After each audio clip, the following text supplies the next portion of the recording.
Everyone, hi. So let's get started. It's so nice to see everyone, like so many people in here intrigued to find out about Pardot. So I'm here to talk about why Pardot will be the next big thing for your career. My name is Keisha, and I work for a company called Secante. And what we do is we help other companies and their sales and marketing users understand Salesforce better and get to know Pardot and really get them on track to be able to use Pardot to its full capacity. So before I get started, how many people in here are Salesforce admins? Awesome. And how many people in here have used Pardot even a little bit or dabbled in it? Great. Okay. So this is a little bit about Pardot. Now, Pardot is a marketing automation platform that helps you track customer behaviors, helps with web form management, website tracking, social media marketing, helps send out targeted email campaigns, and it has this amazing feature called Engagement Studio, which I'm going to talk a little bit more about. So how many people in here have used Engagement Studio? Yeah? Do you like it? I'm sure. Yeah, it's amazing. Yeah. Cool. So Pardot is seen as a marketing action powerhouse. Now, what that means is it's going to step in place of those routine and repeatable tasks and probably save your marketing and sales team a lot of time. Initially, the setup might be a little bit long, but it's definitely worth it. So a few highlighted features I'm going to go through is Engagement Studio, automation rules, completion actions, page actions, lists, and dynamic lists. So this is an Engagement Studio. Honestly, this is probably one of the smallest ones I've ever seen, but I have built a few small ones, but you won't often build small ones. So I'm going to run through this one because it's pretty readable. But what it simply is kind of like a drip. So it's going to start off with some prospects in the start section, drop them through, and check whether they're on a list. Now this list, let's just say it's to see whether those people in the list have had any Salesforce activity in the last 30 or even 180 days. If yes, it's going to remove their tags and then end their experience in this program because you don't want to be targeting someone who we've already been targeting if the goal is to engage with people who sales have not been engaging with. If not, it's going to put them through this strip here and check whether they're on this list to see if they're opted out. If they are opted out, it's just going to remove their tags again and end their experience. But if not, it's going to send them an email, probably the first email, check to see whether the email's been opened. It can wait 2 days, or you can choose how many days it waits. If they do open the email, it will create a Salesforce task for your sales rep to follow up on that cold lead, and then remove their tags and end their experience. And if they don't interact with you at all as well, it will just end their experience again. So this is the real deal.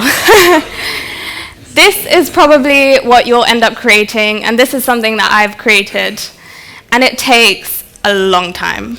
But this is probably something that's going to work, and it can keep repeating, and something that's going to help your sales and your marketing just align that little bit better.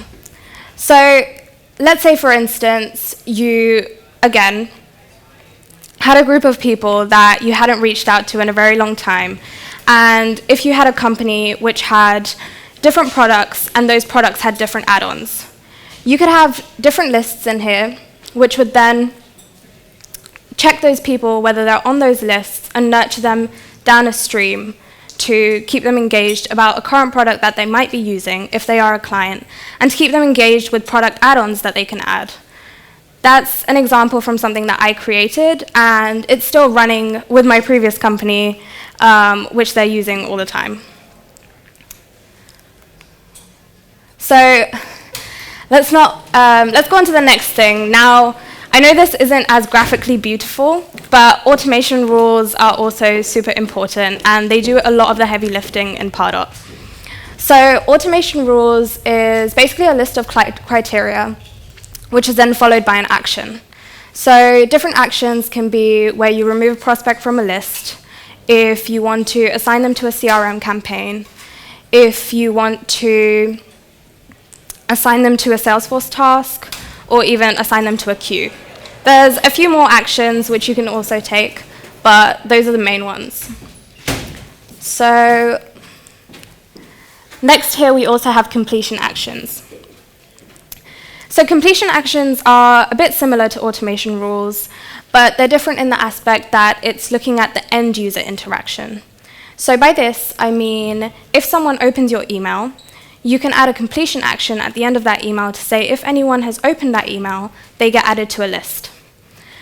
Another use case for a completion action is at the end of a form. So on your website, if you have a contact us form, that form could have a completion action to say, send an autoresponder email to this person saying, hey, noticed you reached out to us, we'll be in touch with you in so or so time. Or if someone's filled out a white paper form on your website, you can then follow up with the autoresponder email, which is in the completion action, and they can click on a link within that email to download your white paper.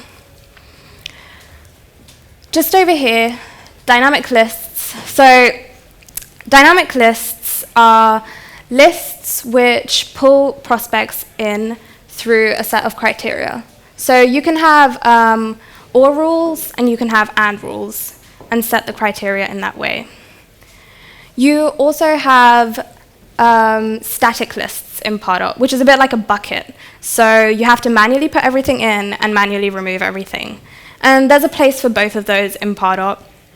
I really like to use dynamic lists because if we're running a list to see how many people have been emailed in the last 7 days, that will constantly be pulling people in from your system and in from Salesforce as well, because Pardot and Salesforce have that connection. And it will also remove people once you do email them in the next 7 days.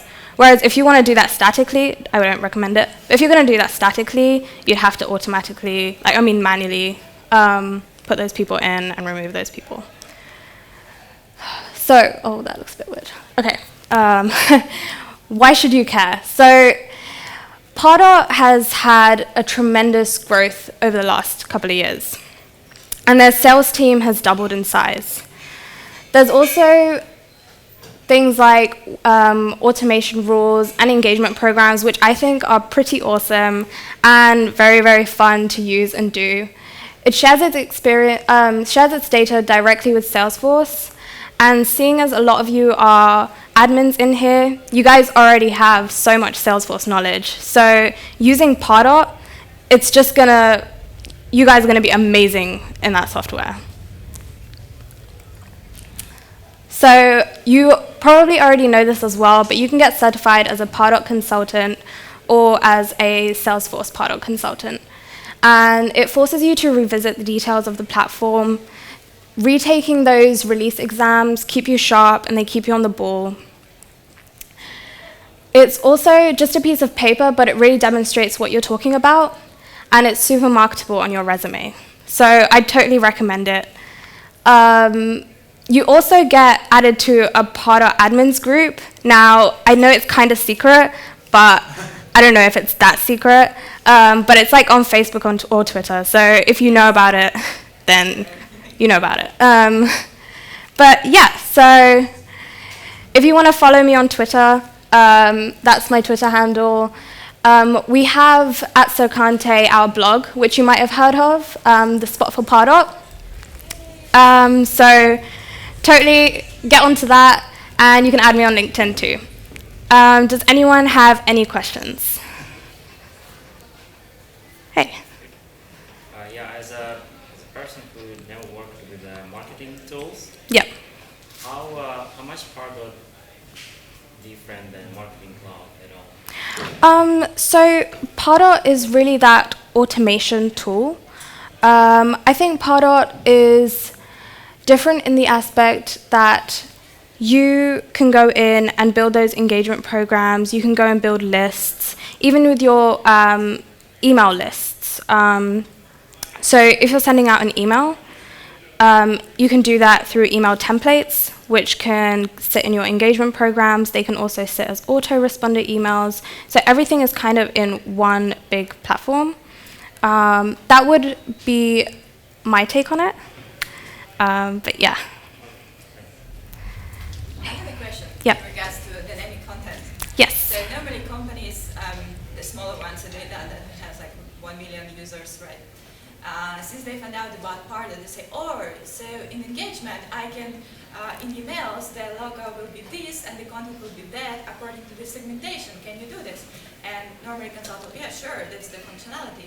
And then you find out that there is like hundreds of segmentations, and Pardot had just 25 variations for one dynamic content piece. So are you facing some kind of situations like this and how you are dealing with that? So I've been with Secante for the last 4 weeks, but before that, I never actually faced that issue. So if I was working with, say I'm working with a client who I actually am at the moment as well, who has many different products with many different product add-ons, my recommendation would be is to use that, and to use dynamic content as well as much as you can, and dynamic lists, because it will really be able to pull and personalize that information to the extent you need. Of course, there's a lot of back work that goes into that before you can really output that function, but once you put all that work in, it's really going to be worth it in the end. But after all, if you see, for example, creating this dynamic content segmentation, Yeah. Or still like, no, that's fine, let's proceed. So, Depending on the used case, I mean, you can proceed because there's so many other things you can do with Pardot as well, aside from the emails. So you have your forms, which can be integrated into your website. You have landing pages. So depending on the way they want to use it and what they're gonna, like on the seesaw, like what are they gonna be more heavy with? okay, thank you. Yeah. Any more questions? Nope. Okay, awesome. Well, thank you very much for listening, and I hope you enjoyed it.